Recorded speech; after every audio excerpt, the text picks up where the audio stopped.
Que eu sou uma velha reclamona, todo mundo já sabe. Que eu amo ler romances policiais, thrillers e histórias de suspense, também todo mundo já sabe. Tô falando sabe, se você não sabe, é porque você tá caindo aqui de primeira vez, se você não sabe, então já me segue para saber. E que eu vivo procurando um romance policial bom, bem escrito, e não acho. Se você me acompanha aqui, você também sabe que eu vivo reclamando. E este vídeo é para te indicar um romance policial de fato muito bom, muito bem escrito. E muito me alegra falar disso, e muito me alegra fazer este vídeo sobre o incrível Crime no Copan, do Victor Bonini.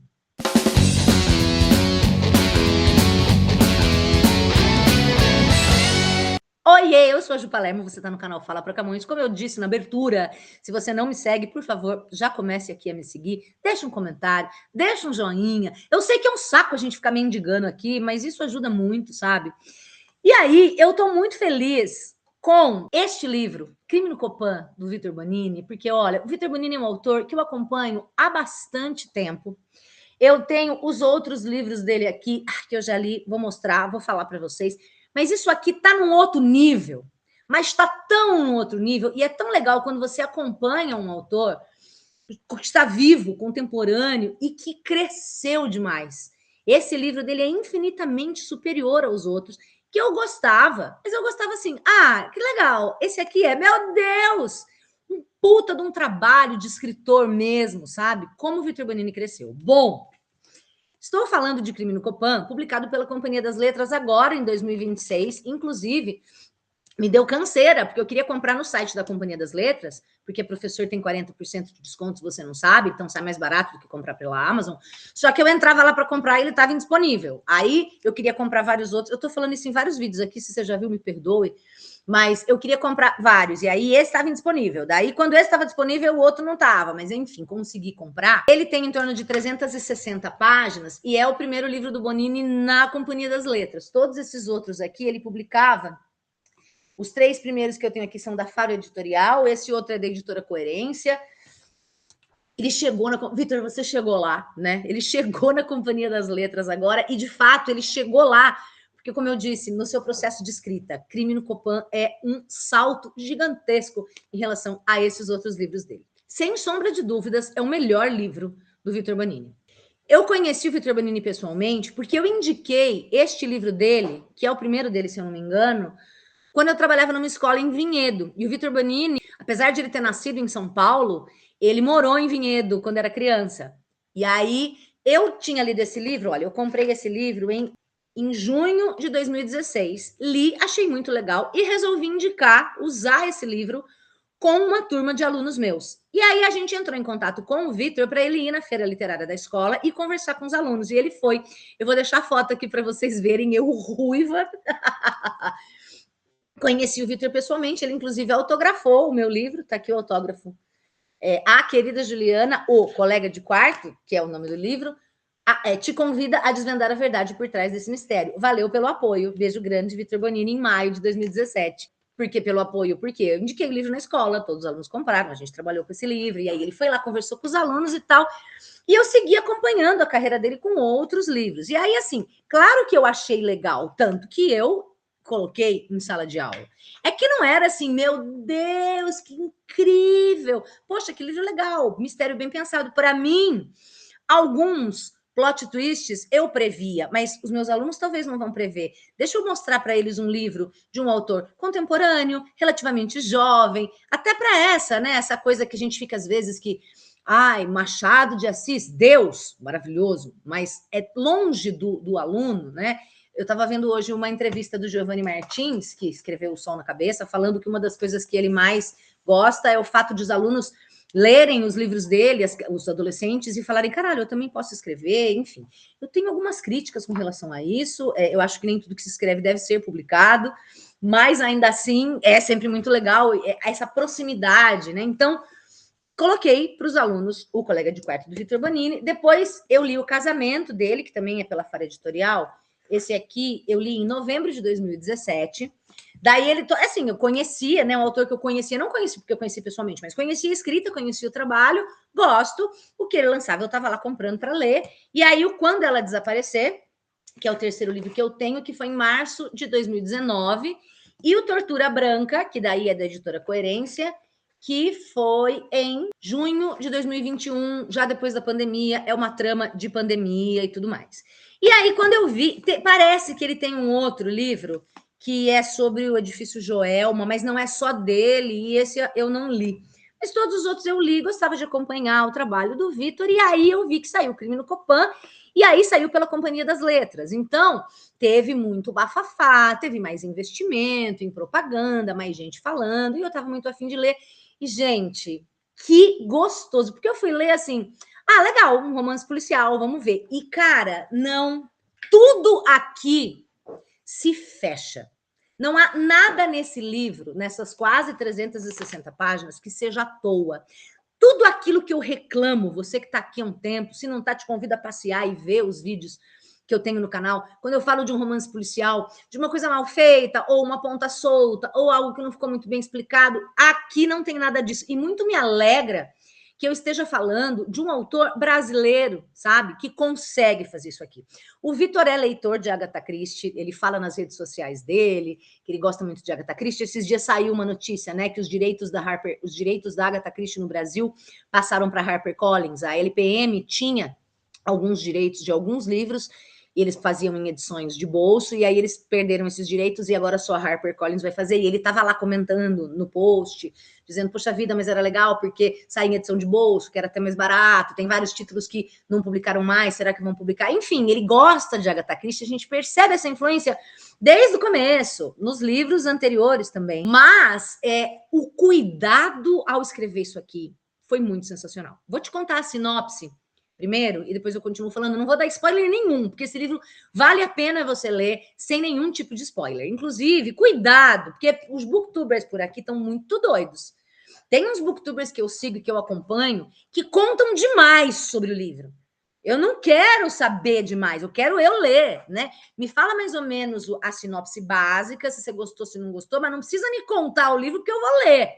Enfim, tem uma coisa que é muito legal, que obviamente o livro se passa no edifício Copan, que é um dos edifícios mais icônicos de São Paulo, se não for o mais, e mais famoso, e um dos mais famosos do Brasil, que é projetado pelo Oscar Niemeyer, fica no centro de São Paulo, e tem muita história, e é muito doido, porque eu fui pesquisar, e vale a pena você pesquisar depois, eu fui ver vídeos sobre o Copan, tem muito aqui no YouTube, sobre o Copan de maneira geral, os apartamentos dentro, porque o Copan tem tanto kitnets minúsculas, eu vi uns aqui na internet que eu falei, meu Deus do céu, quanto apartamentos enormes e gigantescos. Então, e aí ele passou por várias fases ao longo do tempo, então já foi um prédio de gente muito rica, muito fina, ao mesmo tempo já foi prédio em que moravam muitas prostitutas, viciado em droga, centrão, né, de São Paulo, teve uma revitalização, então são várias fases, ele meio que acompanha também a história de São Paulo, estou falando do edifício agora, não especificamente do livro,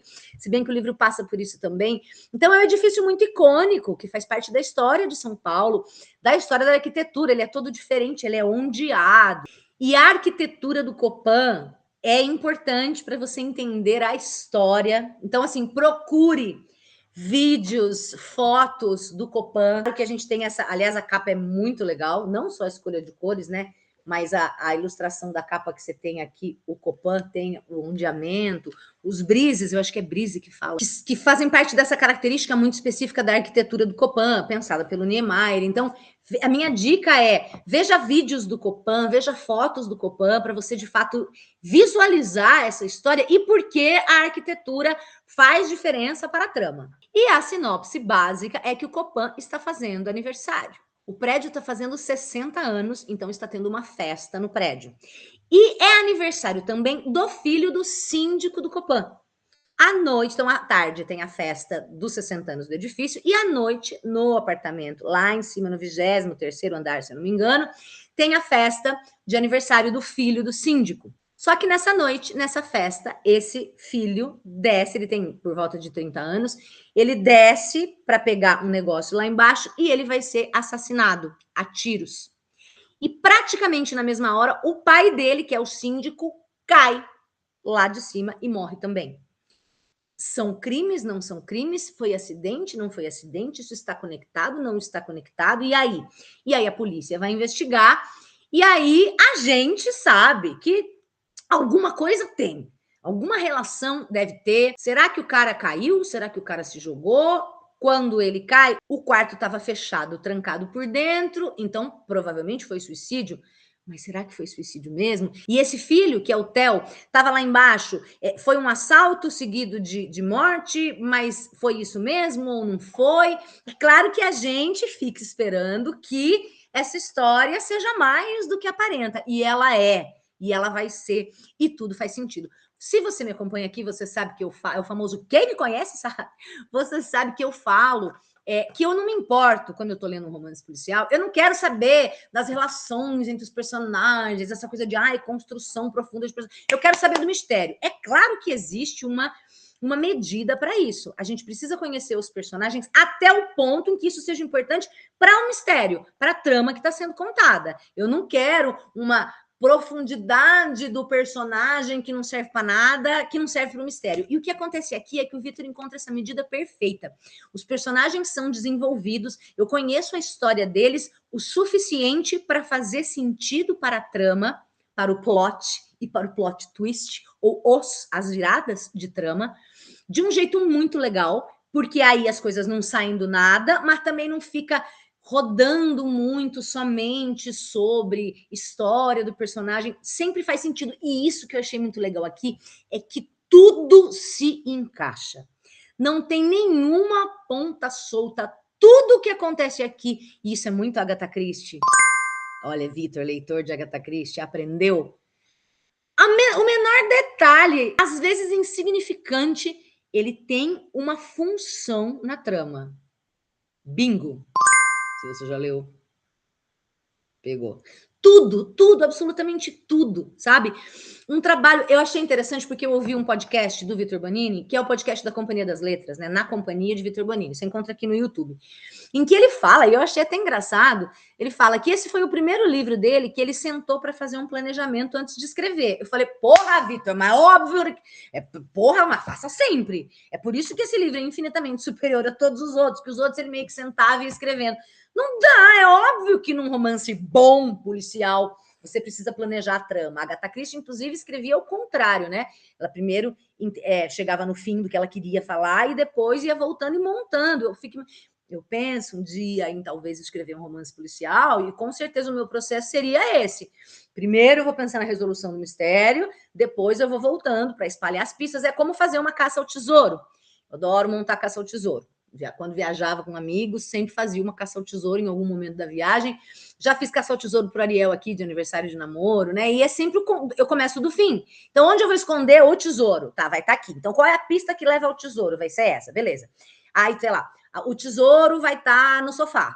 Não é óbvio assim, né? Mas essa pista tem que levar até o sofá, beleza. E aí, essa pista que vai levar ao sofá, eu vou por onde? Eu vou pôr na cozinha. Então, eu preciso escrever uma pista que leve ele para a cozinha. Beleza.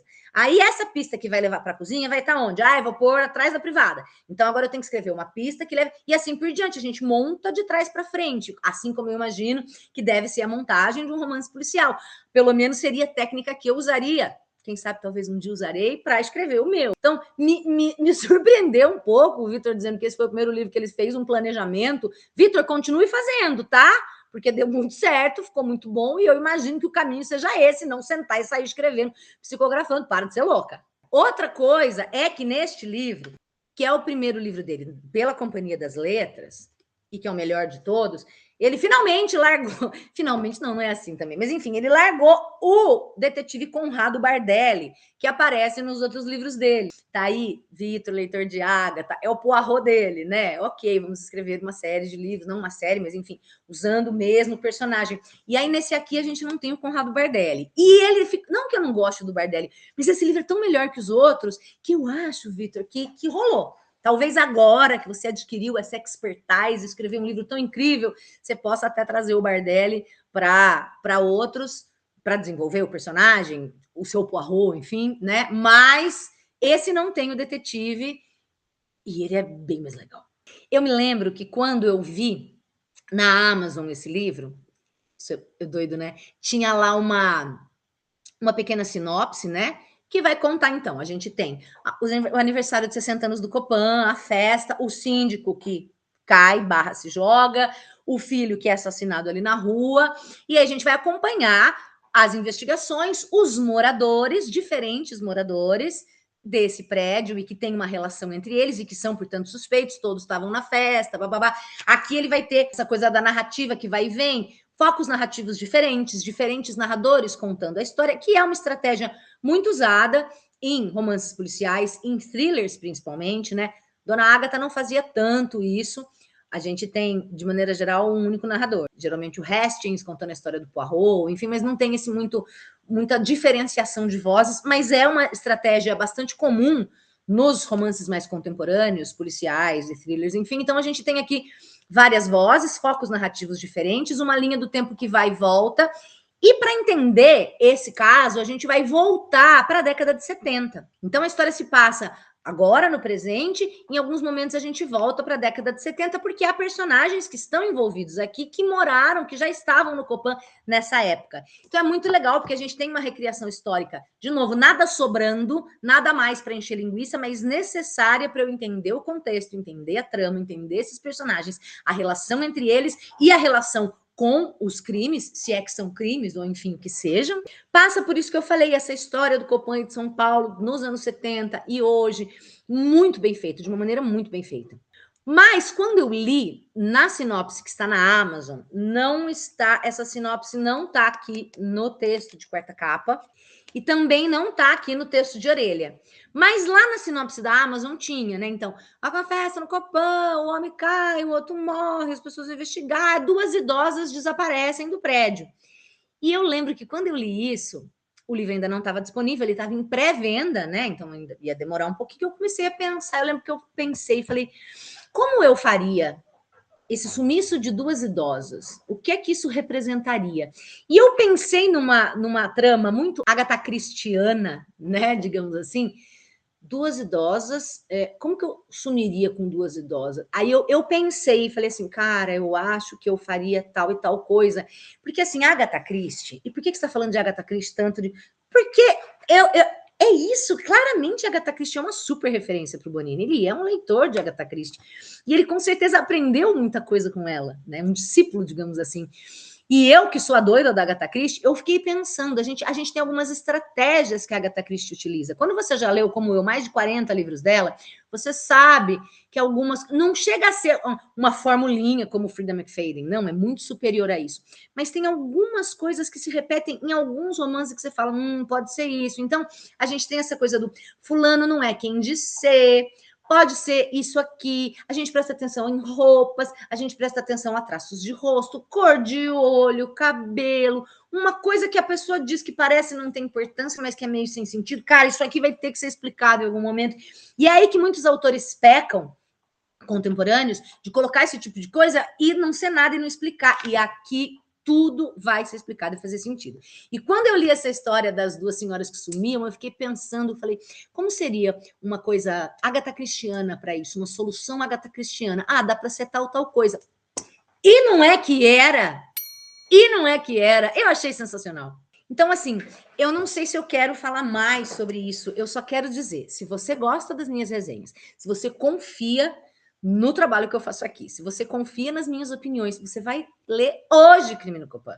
Hoje, você vai atrás, hoje, você ainda não comprou, você vai, você compra, ou você empresta de alguém, não sei como você vai fazer, mas leia Crime no Copan, porque é muito bem feito, vale muito a pena. Que delícia que é a gente ter um livro tão bem escrito, com tanto cuidado, que faz sentido, com uma história muito divertida, e instigante, e inteligente, sensacional.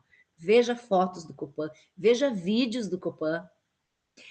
Vou mentir? Como que eu falo isso sem dar spoiler? Eu tive algumas surpresas em termos de plot twist. Cara, isso eu não estava esperando, de reviravoltas, né?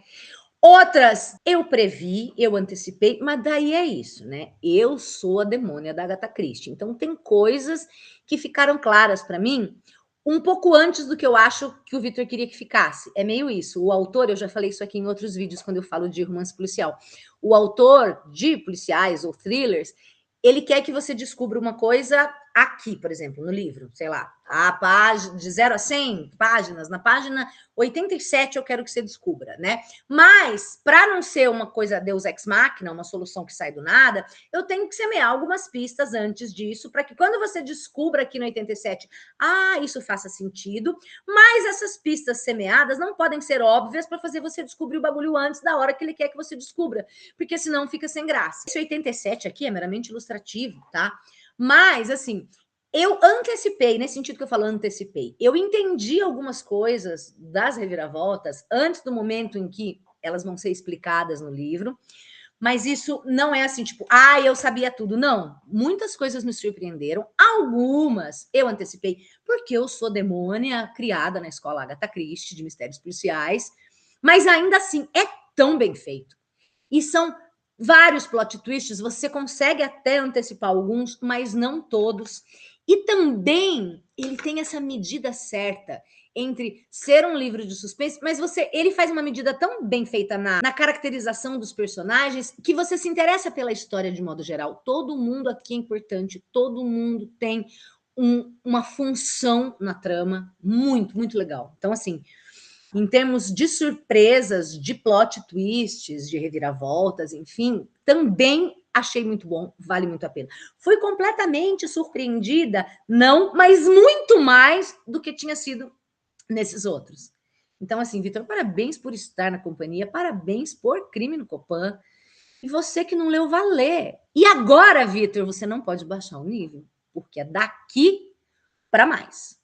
Daqui para cá já tá bom. Se você mantiver esse nível, já tá perfeito, maravilhoso, muito melhor que muito livro bosta que dizem que é maravilhoso e que eu fui ler e que não é, que tem resenha aqui no canal. Então, eu quero, Vitor, quero na minha mesa para ontem o seu próximo livro no nível desse aqui, no mínimo. E você que não leu, vai ler Crime no Copan, gente. Arrasou, maravilhoso. Amei. Reclamo. Quando o livro é ruim, eu venho aqui e reclamo. Quando é preguiçoso, quando deixa a ponta solta, quando não faz sentido, eu reclamo. Raramente eu venho falar de um bom, não porque eu seja chata, porque não tem bom. Esse é bom. Você já leu Crime no Copan? Não dá spoiler, por favor, porque esse livro realmente merece não ter nenhum spoiler. E se você não leu, ficou a fim de ler, vai lá ler e depois volta aqui para me contar e vamos juntos conversar sobre esse livro, porque, cara, vale muito a pena. Muito, muito, muito massa. É isso. Falou, valeu. Um beijo e até a próxima.